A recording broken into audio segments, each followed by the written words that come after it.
The P-47 is really a sports scale airplane. The project for me started out by seeing a picture that I thought, well, that's kind of a cool paint scheme. I kind of like that. So I'm a guy that not only do I like cool paint schemes, I want to make sure that my airplanes function well and fly well, or easy to fly, so they make me look good.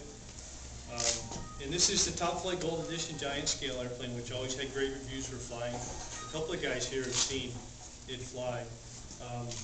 It's a, it's all built up. It's the, if you know anything about the Gold Edition kit, it's the same thing.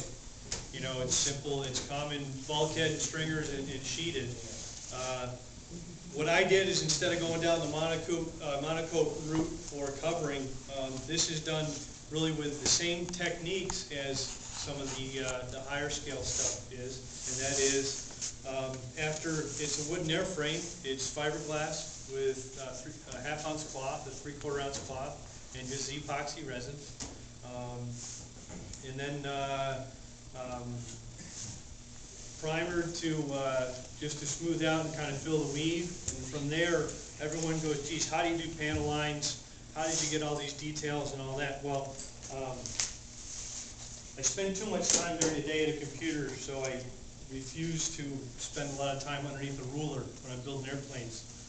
I simply got 3 views, and this whole airplane is done by Mark I eyeball.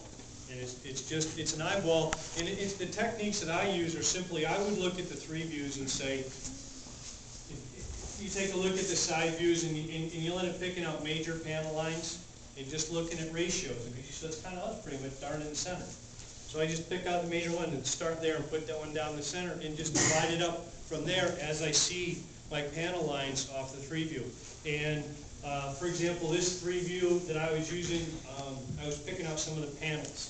And the panels on this airplane are done with HVAC aluminum duct tape. That's all it is. I cut them out to, and I would, again, just kind of eyeball the size. I wasn't measuring anything. I wasn't working off the scale. I would eyeball it, cut it out, stick it on. Some of the bigger ones are 5 and 10 thousandths plastic styrene put on with contact cement. So the panel lines themselves and rivets and so forth, it's actually a very simple technique. In primer, after the first coat of primer, you put your first coat of primer on, you sand it all off. You think you've sanded it all off, but what you've done is you've filled that minute, really minuscule weave in the glass cloth, and that wasn't filled in with the epoxy. It fills it in, then you're going to lay out your panel lines. We use chart pack tape, which is a graphics tape. You can find a lot of places on the internet. It's somewhat hard to find kind of in local stores. But that's what I would lay out all the panel lines with. And then I shoot more primer over the top of that, and just really about 2.5 coats. And paying a little more attention right over those panel lines. I'd knock the top of those panel lines off with 600. The tape is still on there now. All right, and then after I'd sand it all off, I'd peel off all those panel lines, and that leaves just a fine groove in the primer before you put color coats on. And that's how you get all the panel lines in a built-up model.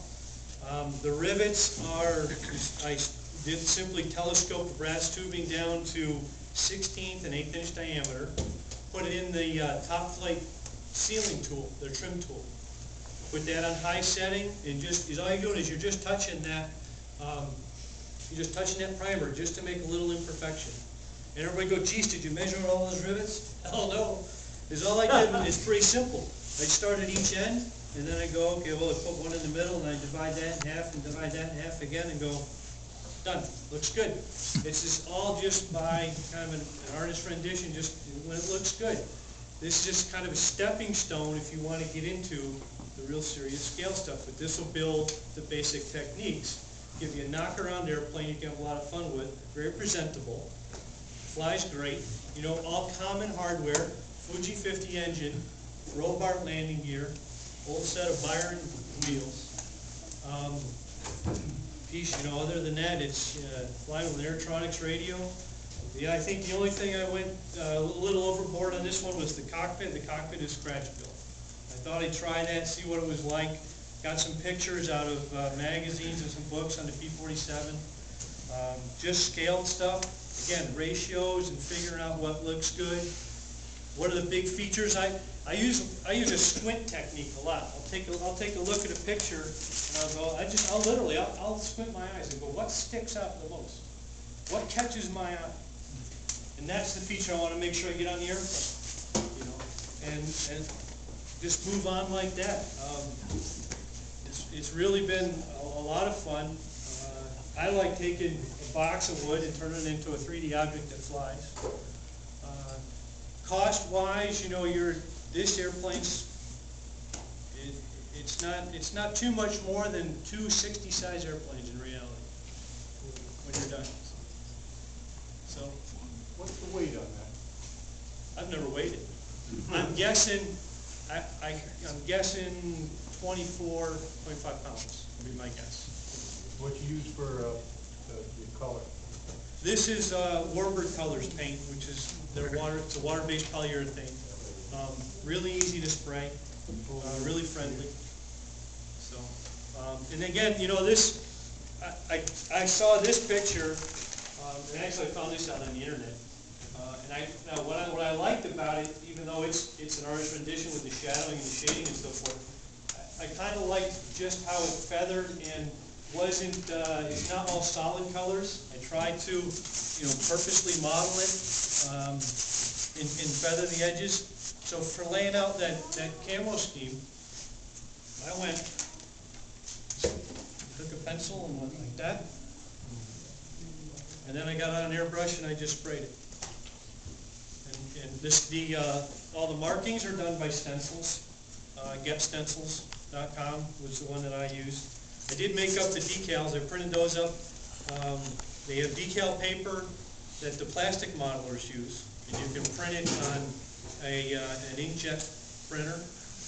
So I drew those up and printed them out, and then there's a clear coat over those to protect those a little bit. The airplane's really not clear coated. With the gas engine, you have a big advantage of not worrying about too much.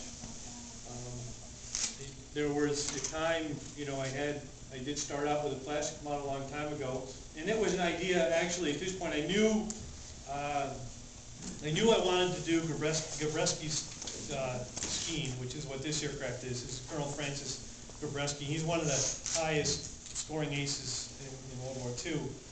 This was one of the models they sold of his aircraft.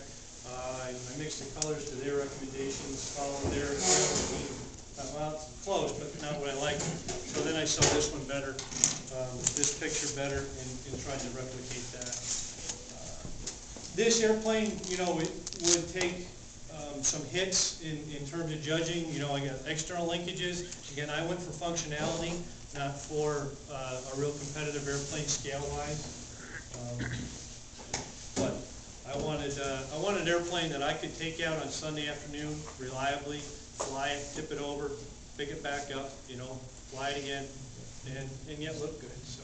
Now what Scott's not telling you is that although he's never competed before, I'm talking him into flying at Scale Masters in Gardner, Mass. This coming June, in the entry levels with this airplane probably, because I want him to get his feet wet. Not only that, anybody. It's a lot of fun in this part of the hobby that you know, you can do it, and it can be relaxing. You don't need high pressure stuff with this. You can do an airplane you like, even a Cub. They can enter, and they do well sometimes. Now, what I really want to get to, Scott's dad was a B-17 pilot in World War II. He's still alive. Scott is building a B-17 in his dad's airplane's colors. Right now, he's about halfway through the build. If you go on RC Scale Builder and look under, what is it, under Wingspan models called Ballbuster, is the aircraft's name. You can read the whole thread on that and see what a marvelous job he's doing on that. What's the It's going to wingspan, make mine Scott? look like crap. 138 inches. It's really same size as Mitch's. But yeah, that's, you know, that one is being done for Dad, and that's going to be a neat time. Going to fly this, maybe this summer. The goal is to get it airworthy by end of the summer, beginning of fall. probably, I got a lot of work to do. But, we'll see what